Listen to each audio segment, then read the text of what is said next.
it's pretty clear that I grew up cheering for the Toronto Maple Leafs and I care about them. And while I don't look at the players the way that I did when I was a kid, which was, oh man, these are my boyhood heroes, right? Like when I met Curtis Joseph, I got weak at the knees because I was like, oh my God, you meant so much to me. You don't know. It's like embarrassing.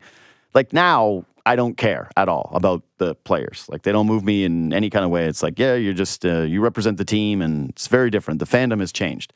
Mostly now I root for the Leafs because, man, I want to see the city so happy. I want to see the fan base rewarded. I want to see generations of fans celebrate in a way that I think that they deserve because of just the tortured element of this team. But I admit it. Like I admit I have a rooting interest in the Toronto Maple Leafs. That said, when I went into my fake ballot, my fake award ballot, because God knows they would never give me this kind of honor, I think that there's a really strong case for certain Toronto Maple Leaf for two different awards, but particularly one of them. I will also say that I'm being dead honest here. Like when I'm getting into this segment, I actually feel as though, in general, because I am a homer, and I think a lot of homers do this, or homers who don't want to just fully be homers, is that they try to lean against the thing that they're most familiar with because they go, well, I don't want to seem like I'm being biased. And I genuinely think that is what is happening here this year with the Hart race. I think that is genuinely what is happening around the hockey community because when you look at everything down and you look at it in black and white, Auston Matthews should be winning the Hart Trophy this year, and it's actually pretty conclusive. Anyways, I'm going to try to convince a actual voter of this take today. It's Hailey Salvian, the excellent hockey writer for The Athletic. Good morning. Hi, good morning. Hey. I feel like I hope they don't steal my ballot away or like take it away if they think I'm being swayed on the radio by noted Leafs fans. Isn't that the way that this Still is supposed to go, though? Is that you take in all the information and then you analyze it and you go, this is good or this isn't good. And then, you've got the brain. They entrusted you, right? You're like a judge. They're like, we trust you because of all of your experience to hand out this sentence, regardless of what other people think, Listen, every year I vote. This is my 5th year voting on NHL awards, I think, Congrats. which is like very cool. I love it. Mm-hmm. But every single year I get an email from either Emily Kaplan or Frank Cervelli or Chris Johnson saying, hey, your ballot's not in yet. Like everything good. I'm like, I am taking all the time. Like it is due at 5 Eastern. I will send this in at 4:45. I love that. It's not to be rude. It's not because I'm lazy or procrastinating. It's that like this stuff really does matter. And I do feel like I always need to take like a really long time to decide. And this year's a tough one. I feel like you know what? I will say that I have waffled on my considerations, but I've been pretty consistent in picking Nathan McKinnon in my fake ballots for the last while here, but I have waffled a lot in like the process to getting to that. So I'm curious to hear your pitch. Okay, well, first of all, let me just ask you this, because one, I actually love that you put this much time and attention into it, and that's why I wanted to have you on, because, yeah, I do think that some people just want to check the boxes, and they're like, oh, yeah, what are you saying? Like that there's not a real, and I'm not trying to take a shot at anybody. I think this is just human nature. Like you just said, you're a busy hockey writer. Sure. There's a lot of people with stuff on their plate, and then they look at these awards and like, what's everybody saying? Like, yeah, okay, whatever, McKinnon. And I feel as though that's been a little bit of this season because there are multiple candidates. Like you look at the guys that are going to get left off the ballots, right? That aren't even going to crack the top 5. Like Panarin hasn't even been discussed this year. Like you can't even mention his name, and people will like laugh you out of the room. It's like, look at his year; it's pretty incredible. This is my Sidney Crosby too. He's one of the ones I've talked about too. Like I think if the Penguins make the playoffs, then Crosby's the one that maybe gets a 5th place vote, or like a Quinn Hughes. I think I saw there was a lot of talk of like, why is Quinn Hughes not getting any Hart Trophy love? And it's because the top 3-4 guys are getting all the attention. Connor Hellebuck, Roman Josi. Yep. There's a lot of good individual and valuable performances in the NHL this season. And I think picking the winner is going to be hard, but then also like rounding out that top 5 is going to be just as difficult too. Yeah, I think that's actually a really fun exercise this year. And so maybe by the end of this, you can kind of give me the top 5. I have mine in the order, and I'm pretty set on it now. I don't think much is going to change my opinion. I guess the Sid making the playoffs thing is sort of something, but yeah, it's for a 5th place, not for anything higher. Yeah. And I do think that we love Sid so much, and what he's doing at his age, we're almost giving him like bonus points because I'm like, yeah, well, look at what Panarin's team has done, and yet he's lower, or Pasternak, and he just feels lower yet with the public consensus. But let me ask you this before we get into the case. Is this the hardest you've done it in your 5 years in terms of actually picking this award? Yeah, I would say so. I was trying to think back of the Hart trophies that I've voted on in the past. And I know like when McKinnon won his Hart Trophy, that was an easy one. I'm pretty sure the year that Draisaitl won his Hart Trophy, that was an easy one. Last year was McDavid. Like that was an easy one. I think last year's Norris was actually really difficult. And the year before that, I find the Norris Trophy to always be really complicated. That's impossible. For me. And so I think I think all the years are just confusing. I think last year was the year that Carlson won. I voted for Carlson because I think, and this is where I think a lot of us who vote, and me specifically with a vote, can sometimes contradict myself because I looked at what Erik Karlsson did and was like statistically like nobody's done that in years. And so it's like, well, I'm going to go with Erik Karlsson. And then, we have a year like this with Auston Matthews. It's like, he might score 70, but I'm still leaning on Nathan McKinnon. So you would think I would take the same approach in terms of stats and history, but I think it's different every year. But I know the year that Cale Makar won, I actually voted for Roman Josi. And Josi had more first place votes, I believe, but Makar won. So I find the Norris to be more complicated than the Hart over the last few years, but this year's Hart Trophy is definitely the hardest. Yeah, I'm not going to do Norris with you today, and I'm not going to do, I think actually okay. Vezna's a pretty simple one this year. I'll have a panic. So yeah, no. That's it. We're going to keep it very simple today. I'm basically going to talk to you about 2 awards, okay? This is my feeling about the McKinnon thing. I think that for the vast majority of the season, McKinnon was the leader for the Hart Trophy. Is like McDavid started slow. His team was actually winning. His line was dominant. He was having a great blend of goal scoring and primary assists, and all this thing was happening for him. And he went, hey, you know what? McKinnon is the guy. Plus, he's never won a Hart Trophy, and now people are kind of looking at it in a very tight field and saying, man, he put together such a good year. And there are some holes, hilariously enough, in McDavid's resume, despite having 100 assists yesterday and joining, just Gretzky, Lemieux, and Orr. And with Auston Matthews, he's already won one. And when they went head-to-head, maybe McKinnon was better than Matthews in one of the matchups, like by a pretty sizable degree. But again, Matthews has one, and we're kind of trying to decide what's more important, 100 assists or 70 goals, even though, again, 2 guys are going to do it this year because Kucherov's going to get his. Kucherov also has a Hart Trophy, and his team is the lesser of them all. Plus, he's got the most power play points. And I sort of feel like in a difficult field where there's really strong cases, to me, strongest cases for 3 guys, and that's Matthews, McDavid, and McKinnon. I view everyone else quite a bit a step below. Like, if you look at the percentage of the points that Kucherov has on the power play versus what he's done 5-on-5, it is massive, and I can't ignore it. I don't want to say that power play points are worth nothing. Obviously, they are. It's an incredible feat that he's going to do this. But of all the top 4 guys, to me, his season has been the least impressive, and he's got the worst record on his team, which, whatever. In a tight season, I'm going to look at those things. But if you look at Auston Matthews now, right, after the entire thing, where do you have him on your Selke ballot? Is he top 3? Is he top 4? Like, just roughly, like right now, if you were doing it. You would agree that he's in the conversation, right? Selke or Hart? Sorry. Selke. No, I'm just saying, like, is he in your Selke conversation to you? No, this is about the Hart Trophy. Matthews. This is about the Hart Trophy, but I just want to know if he's in the mix for you, like if you're even considering him. That's okay. No, we'll get into the details of it, but just so it's a yes or no. You don't think he's top 5? He is maybe a consideration, but I will get into that more. I think he ends up being in the top 5. However, there's like an extra little consideration that I'll make to you when we talk about it. He's in my thought process. Okay, so we all agree that Auston Matthews, though, right now this season is one of the best defensive forwards in all of hockey. And if you actually look at like the fancy stats, they show you that he has some of the hardest matchups, and if not the hardest matchups out of any one of the guys that's being considered for the Hart Trophy. Like, he plays the toughest minutes. he has played with multiple different line mates, and some of which are not nearly at the caliber of what Nathan MacKinnon has had all season long. So I look at that and I'm like, okay, if we're going to do the expected goals for McKinnon's line, then I want to know about the matchups and I want to know about who you're playing with. You look at goals. Matthews' primary points percentage, he's got 34 more primary points 5-on-5 than Nathan MacKinnon, who also happens to be 18 goals behind Auston Matthews. Matthews is about to do something potentially that hasn't been done since the 1990s.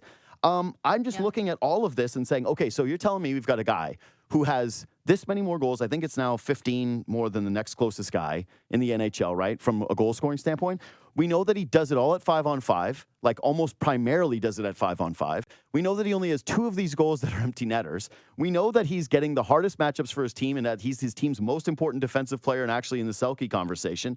And we're going to ding him because he doesn't have nearly as many secondary assists as the other guys do. Like primary points percentage, the only guy higher is Connor McDavid. And so when I'm looking at this from just like a raw standpoint of who means the most to their team, all 3 of those guys are incredibly important. I can't do that one. But when I look at the stats, cold-blooded stats, the guy who's leading the league in goals, which we've all agreed is the most important of the stats, the guy who's second highest in primary points, the guy who's the most important defensive forward on his team, who's in the Selke running, I'm like, that's the guy. He's the Hart Trophy winner. And I can feel like the only reasons that we're against it is because it's so hard to split these dudes that people are just like, let's pick MacKinnon because we already decided on this a month ago, and he's the best blend of it all, and he's going to make the least people mad. Plus, he's never got one, so let's give it to him because it's a never got it year. Plus, if you give it to Toronto, boy, oh boy, are people going to be mad in a year like this? Your thoughts? Yeah, so I think what's interesting about all this is like, I actually think Auston Matthews, and I think this is what you're kind of getting at, is Auston Matthews is the most complete player of those 3, right? Or those 3 or 4. And I think that is very interesting when we're talking about a guy who could potentially hit 70 goals, knock on wood, in the next, day here? They play the Florida Panthers tonight.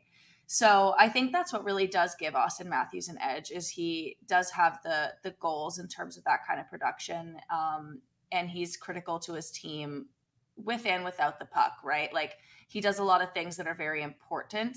But I would say the reason for me looking at a Nathan MacKinnon is, and I don't mean this to say that Auston Matthews doesn't have the ability to score a highlight reel goal at an important time, but I think what gives Nate the edge for me and for a lot of people I've talked to about this is like you can literally see this guy just take over a game. Like he has that pop that some of the other, and listen, Connor McDavid obviously has that too. Like I don't want anyone to listen to this and say, do you even watch any of these other guys? But there's been so many instances this season where you can just like watch Nathan MacKinnon almost decide he's going to take over the game, and he does it himself. And it's not just the secondary assist for MacKinnon for me. It's the fact that he is like a dominant force when he's on the ice. And yes, he has guys like Mikko Rantanen and Cale Makar on his team, but Nathan MacKinnon continues to stand alone above them, right? And I think that's a really big part for me about him. And he just pops. He may not have. I saw my colleague Dom Lustian made this great point. He had his awards watch today, and he said MacKinnon doesn't have the best case in any one category, but he never has the worst. And like that's almost the argument for MacKinnon is that he's like very good at everything in terms of points and goal scoring and his elite ability, his play driving. He's fine defensively, like he's not terrible in any way. So he provides value in every single way. But I think for me, it's just like the eye test more than anything is just watching Nathan MacKinnon like command a game and be so dominant. Despite the fact that, yes, he does have a lot around him, he still stands above the rest as, just a completely dominant force on the ice. Listen, I'm never going to try to discredit the Nathan MacKinnon because he is gorgeous to watch. And again, in one of the head-to-head matchups with Matthews this year, which should matter in a race this tight, he kicked his teeth in to the point where his coach, like Matthews' coach, noted it and went public with basically his disappointment in the gap between the two. But that does sound like Nathan MacKinnon is more aesthetically pleasing than Auston Matthews Yeah. because it's like Matthews. Yeah, it's like you watch him and you're like, oh my God, he's like the coolest man or the craziest man, the coolest man on the ice, right? Right. Like I think that makes it, and I think when you watch that sometimes you can, that ends up looking like, wow, look at the value. Like I can just see him dominating this game. Like I don't have to look into much else. It's just like, oh my God, he just took over the game. Like that's value. Yeah. And like, maybe that's not the best, most scientific way to go about a Hart Trophy, but when everyone's so close, this is going to be one of those ones where you just, I think, have a lot of people going with like, this is just what I think, or this is how I feel, right? Because all of the stats have them so close. Yeah, but I guess that's kind of where I'm driving at, though, is like, I don't think that the stats are that close because the goal scoring thing, like, again, Matthews being at potentially 70 goals and Reinhart being the next closest guy at 55. Like when we're talking about value, right? So if he ends up with close to, 15 goals more than his next closest guy, or let's put it even better because it's versus McKinnon here in this regard. If he finishes with 20 goals more than McKinnon, essentially, what is the value of a 20 goal scorer? Like that's when, like these are some 20 goal scorers in the NHL right now. Like Yeah, guys, but he has a 50 though. But that's the thing. Like McKinnon has 50. Like I know that Auston Matthews has way more, but like Nathan McKinnon scored 50 goals and 138 points through 81 games. Like that is also a crazy stat line. Matthews has And more there's primary somebody points who's though. gonna 130. Like the power play matters. Yeah. Fine. Like how many times had the power play gone stale in Toronto and everyone's like, fire everybody, we need to make this work because the power play sucks. Like the power play matters. Yeah. I'm not like, I know primary points and 5-on-5 points and all that stuff matters, but I don't know. I don't know. I just think like when I'm looking at the list of guys who are 20 goal scorers, and it's like, and I know that some of these guys are like defensive forwards, but it's like, yeah, that's Logan Cooley, Anthony Cirelli, Braden Shen, Troy Terry, Oliver Bjorkstrand, Pavel Zacha, Rasmus Dahlin. Yeah. Like the added 20 goals to me matters more than secondary assists and power play assists. Like especially when we're looking at it this tight. And yeah, I can't. Like every time I looked at this, I felt McKinnon too. All year long, I went McKinnon because also, who doesn't like Nathan McKinnon? Like who doesn't feel as though he like embodies a hockey player with the competitive edge, the way that he carries himself? He's like the next Nova Scotia guy, which I think we all kind of weirdly enjoy as Canadian hockey fans. We're like, oh, there's like this cool lineage and legacy here. He certainly deserves one. I think it would be very strange to have a year without McKinnon looking at all the Hart Trophy winners and never seeing his name there. But when I go through this all kind of raw, like the only cases for McKinnon, it's like, okay, his line has the best expected goals for 5-on-5 out of all these groups. But again, they play some of the weakest matchups. Plus, he does have the best line mates, like conclusively out of all these guys that we're talking about at the top tier. He's got the most shots. So I'm like, okay, you got the most shots. That is a valuable statistic to me. Like you are driving play and you are peppering it on net. And then you've got the 50 goals and the points, but you're not the top point getter and you're not the top goal leader. I don't know. I think Matthews has better line mates than like Auston Matthews played 56% of his games with Marner. Like McKinnon's playing with Drouin and Lehkonen right now. I think Marner's better than Jonathan Drouin. No, I think it's close though. No, I think it's no. I know. Yeah. Listen, I just think if you look at his but that's his what percentage of the season are those two guys playing with him? Yeah, I mean he probably played a big chunk with Mikko Rantanen. Yes. And, it's a tough one. I really do think it's close. For me, it's down to McKinnon and Matthews for me. Like, I think it ends up being McDavid, then Kucherov. Yep. I think I was giving Kucherov a lot of credit for having like way more points than the next best player on his team.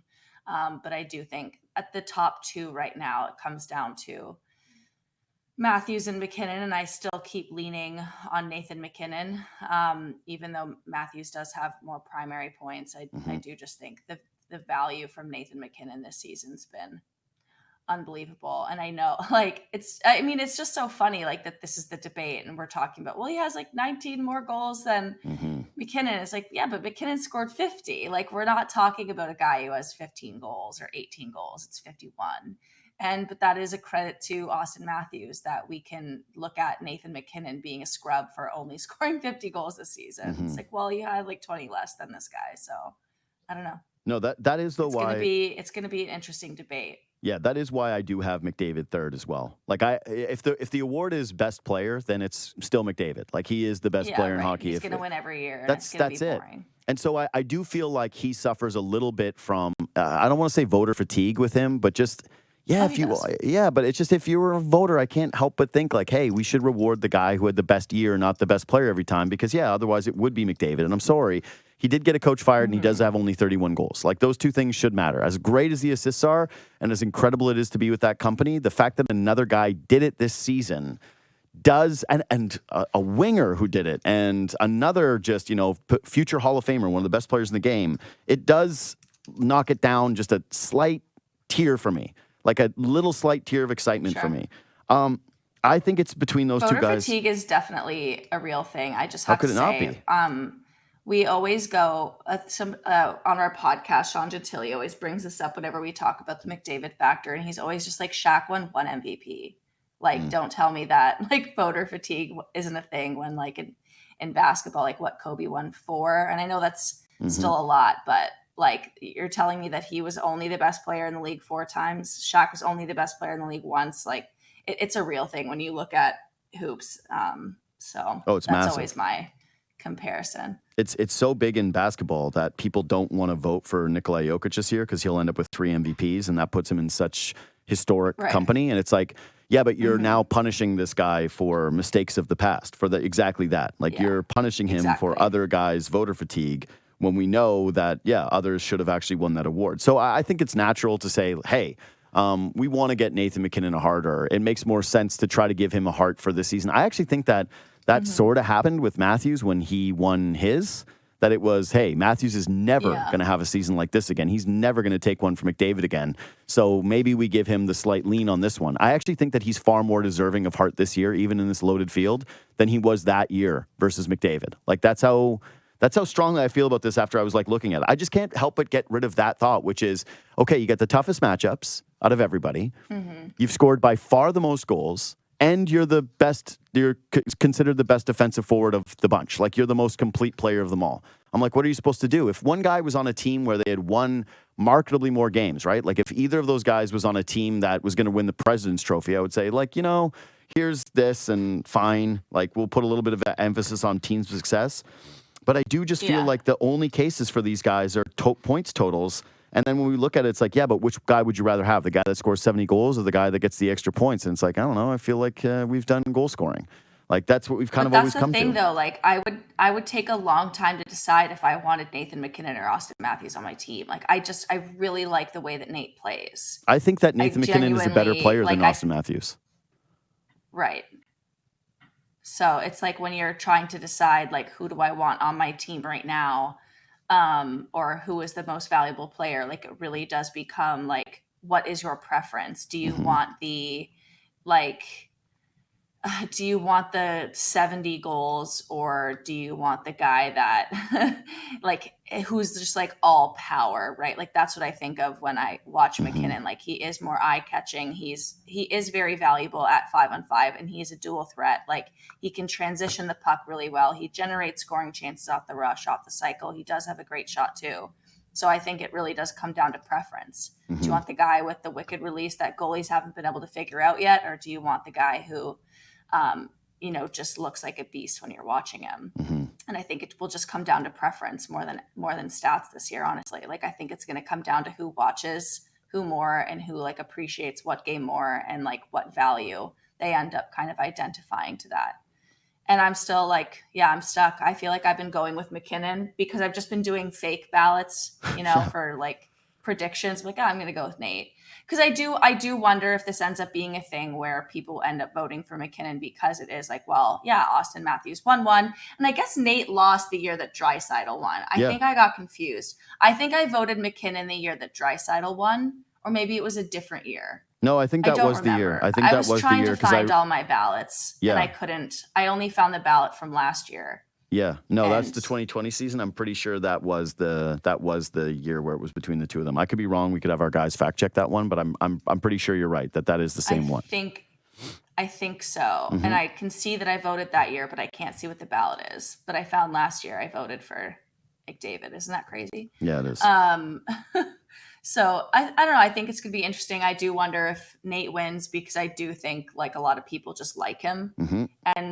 But I also know that it's going to be funny to see like if Matthews wins, a lot of people are going to say it's like East Coast bias, it's Leafs bias, instead of just saying like, no, this dude scored either 69 or 70 or 71 goals, whatever he ends up finishing at.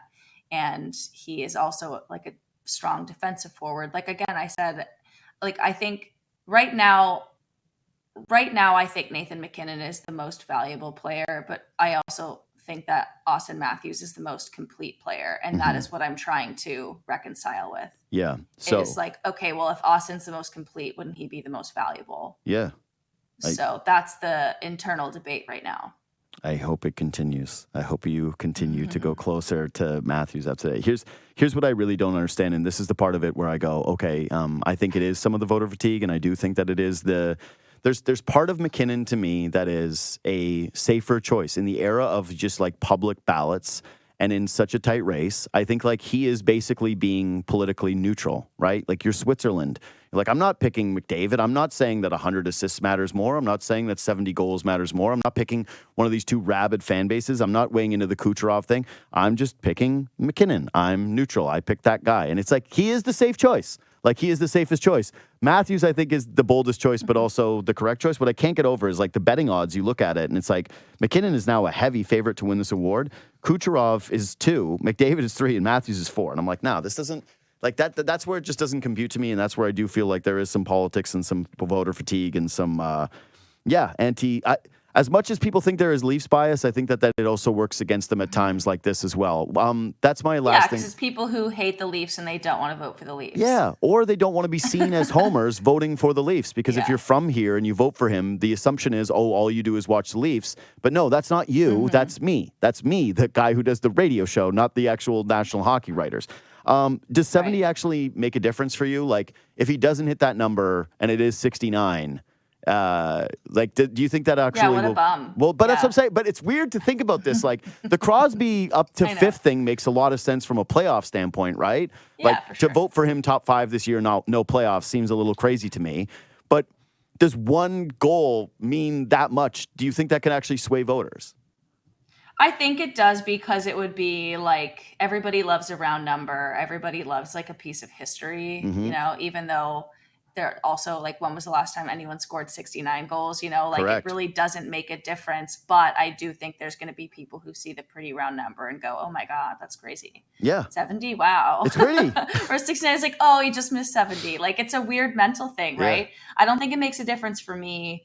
But it's so crazy. I remember we did an episode of the hockey show over at The Athletic several weeks ago, and it was like, basically we did a whole thing because Matthews had hit 60, or no, he'd hit like 50 or something, and it was just like we had this big conversation of, can Auston Matthews hit 70 goals? And like, oh yeah, it was the fastest US born skater to score 50 goals in a season, and we did a deep dive into it. And I said something like, if he scores 26 goals in the last 28 games, like he's gonna hit 70, or like he'll be on pace to hit 70. And one of the commenters was just like, that's a really good season for normal dudes in the NHL. It's like scoring 26 or scoring 30.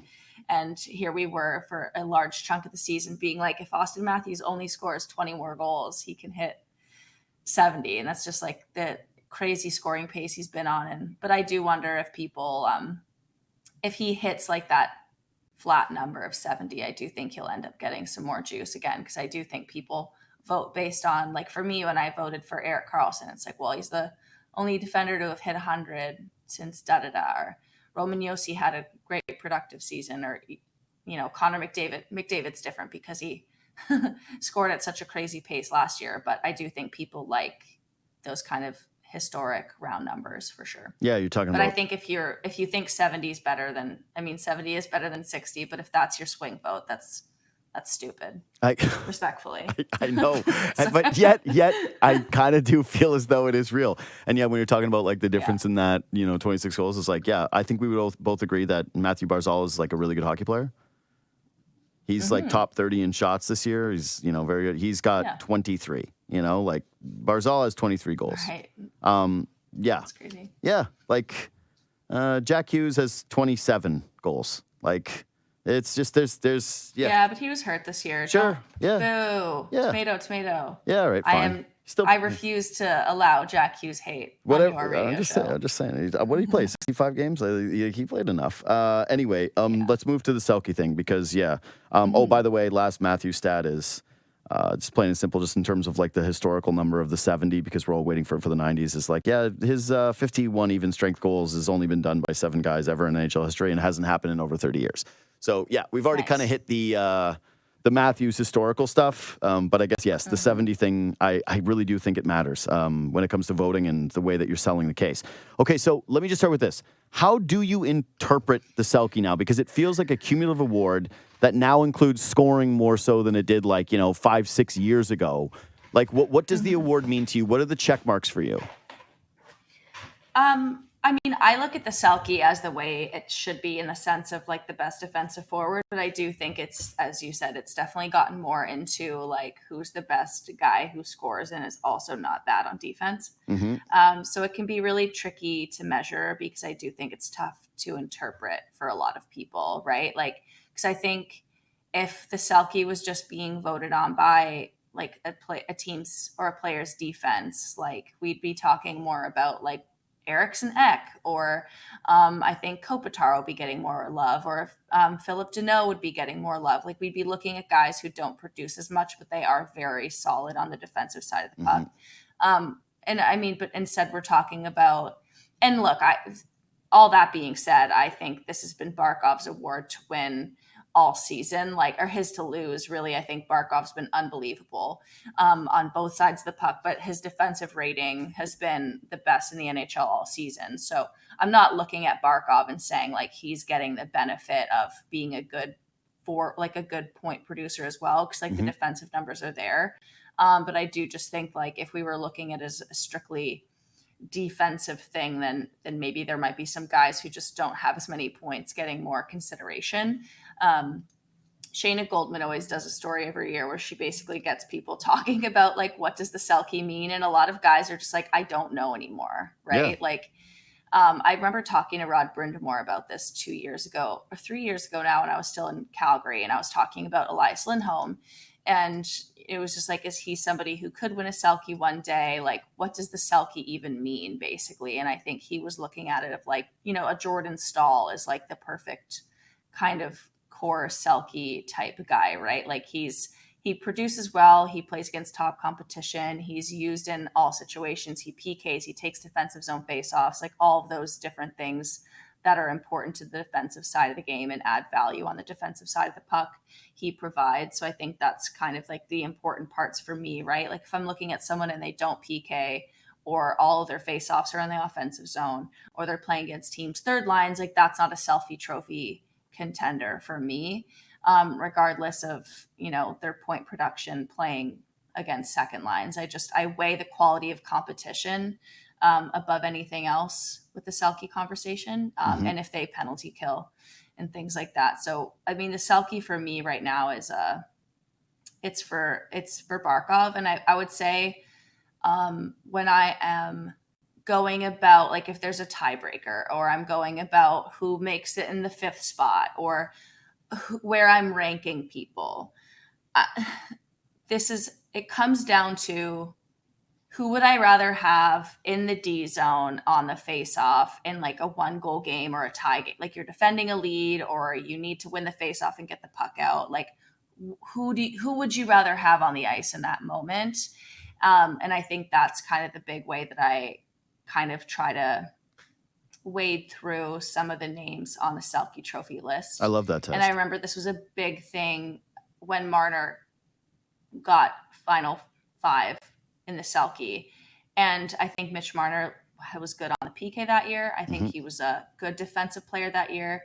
But I do know that was one of those things where like I don't think Jordan Stahl was Final Five. I don't think Kopitar was Final Five. And it was one of those moments for me where like it was an exec who actually brought that up, and it was like, you're telling me you'd rather have Mitch Marner on in the D zone in an important moment in the game than like a Kopitar, like really? And I think that's what kind of stood out to me, is like that's kind of the best way to be looking at this, right? Like when you're deciding who gets your fifth spot, because I do think Marner ended up being someone people were like, he had a really good defensive year, let's throw him a bone. Like Yeah, he he's finished on my third. ballot number 5, Yeah. right? Or number 4. People are just throwing Mitch Marner in there because he had a good season. But then it was one of those things of like, I would probably rather have Jordan Stahl on in that moment or Yeah. a Kopitar or a Teravainen. So I don't know. I think it goes different every year. And that's not to discredit Marner, because again, he did have a really good defensive season that year. Like he was on my ballot. I think I had him like 5th on my Selke ballot. So I'm, dunking on myself here a little bit. Not even, because again, he was good that year. But He was. that's kind of the way that I've handled the Selke, is who would I rather have on in this moment? Because that's where defensive value is really the most important. I think that's a really good test. But yeah, there's a lot of players. Like, yeah, you'd rather have Danault on the ice than Mitch Marner to close a hockey game. But now it's clear that it has become. But there's also nothing wrong with voting for Mitch Marner, because he was very good that season. Yeah, right? no, there's no doubt. There's no one saying that it's like a bad thing to do. But I will say this is now I feel like, and I talked about it with Merrick a few weeks ago, of like the evolution of this award and what are supposed to be the boxes that we're supposed to tick and what we're actually supposed to know. Like what is it that we have to have? And now it seems like it is to me anyway, the most complete center who also scores. Like, you are the most complete center, but that it is also a reputation award, that you have to have it cumulative. Like you said, the Kopitar thing, where it's like, you got to be years of Kopitar to be that where you go, well, who would you rather have, Mitch Marner or Kopitar? And then that ends up being something for someone. So I actually don't think Matthews should win this award. I think that I'm with you on this. It is Barkov's. I also think that the other component I didn't mention is I think it should be a little bit of a team award. Like I've seen people try to mention that Matthews is actually more deserving of this because he plays on the lesser defensive team, which means he means more to them. I'm like, yeah, no, I'd rather. Like, if you're doing all things equal, I do think that you should give it to the team that really does feel like they can lock it down. And the best guy on the lockdown team, that means something to me. So it is Barkov's award. Sure. What I think is good for Matthews is that this is actually a step in the right direction for him in terms of someday being at least mentioned consistently in that award, and also kind of keeping that company. Because mostly when you look at a goal scorer of his caliber, you think, oh, he's like Ovechkin, where he's a liability defensively. Like he's going to end up being a minus for you in that zone. And it's just so not the case. And probably the thing that hurts Matthews the most, like to keep him from being, I would think, number 2, because I think there's a pretty strong case he could be 2, is that he's only played 15% of the penalty kill minutes in comparison to the other guys, which play a lot closer to half. But it's not none. And I am curious that for a guy like that, who even as good as he is 5-on-5, if moving forward they get a little bit more tempted to use him in some of those roles a bit more, and whether that does become a bit of an evolution of his game. But either way, like, yeah, I think you've landed on a pretty good place in terms of like the way that you've broken down your checklist. Yeah. Well, I think it's interesting too, because like when you talk about the defensive system, I do wonder if there was like voter fatigue, in the sense of like, I'm sick of voting for guys in the Carolina Hurricanes. So like I am going to put, like, again, to go to the Marner situation, because that was just last year, and I just pulled up my Selke ballot and he was 5th for me. So because again, the numbers were there. But I do wonder if there are people who are like, I'm sick of voting for Rod Brind'Amour players. Like, we get it. He was the Selke guy. His team's really good defensively. Like, whatever. It's not actually that Jordan Stahl's good defensively. He just plays for Rod Brind'Amour. But again, Jordan Stahl's been excellent defensively. So I do think he's somebody that gets on my ballot. It's just, where does he rank? And I think the interesting conversation this year is Sam Reinhart's having a really good season offensively and defensively. And I think the question is he just playing good defensive? Is he just have good defensive numbers because of Barkov? Or like, I always struggle with having 2 players from the same team on ballots for things, because it's like, well, are they as valuable if there's 2 of them doing it? Fair thought. That's why I think struggle. That's why like Leon Draisaitl's, never going to get as many Hart Trophy votes as he probably should, because he plays in a team with Connor McDavid. So I'm curious to see what happens with Sam Reinhart. I haven't really gone through that process in my brain yet. I do think Kopitar has been like really solid defensively this season too. Adam Lowry's had a good defensive season. He's one of those guys whose like offensive rating is like not good, but he's been a very good, like a very solid defensive player. So I wonder if he gets on ballots. And then, yeah, Auston Matthews. I just pulled up Dom's trophy watch that came up today just because he'll put the defensive rating right on here. And I'm lazy and I don't want to pull up all these individual cards myself. Mm-hmm. And yeah, Matthews in terms of like just defensive rating is 4th behind Reinhart, Barkov, Seth Jarvis. So yeah, he's 4th. Mm-hmm. Higher defensive rating than Jordan Staal. I think Jordan Staal has a higher quality of competition, but it's going to be interesting. I think so too. I like voting on the Selke actually.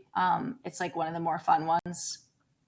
I think the Selke, the Hart, and the Norris are the fun ones. I hate the Lady Byng. Yeah, I'm sorry. I just have to say it. I need to use this platform to say that. You think anybody likes the Lady Byng? It was an embarrassing thing for Leaf fans when Alex McGillney won it, and it was like their only individual award in like my lifetime and beyond. And it was like, oh, cool that he won that thing. No. I don't think anybody actually wants it's just like to win it. But I don't know why we're supposed to vote on that because it's like the most gentlemanly player, and it just turns into people looking at like points versus PIMS, and it's like, are you actually a gentleman? I don't know you. So. You should have a test. You guys should all run like basically a bachelor for the final few contestants and have them see who is most gentlemanly to everybody around them. I'm just gonna ask to go on the road, and I'm gonna walk into 15 different locker rooms and say, "Hi, nice to meet you." And if they're rude, I'm gonna be like, "Ooh, you just lost Lady Byng." You lost the Lady Byng. Ouch, tough. Sucks, yeah, sorry. Lost the Lady Byng in game 64 of the season. Was a little surly in an interview. You were kind of mean to me. Exactly. Yeah. Hailey, thanks for doing this. Thanks for spending so much time. Good luck with your ballot. I can't wait to text you and bug you and ask you who you are voting for and try to make my final pitch. I'll see you later. Okay, bye.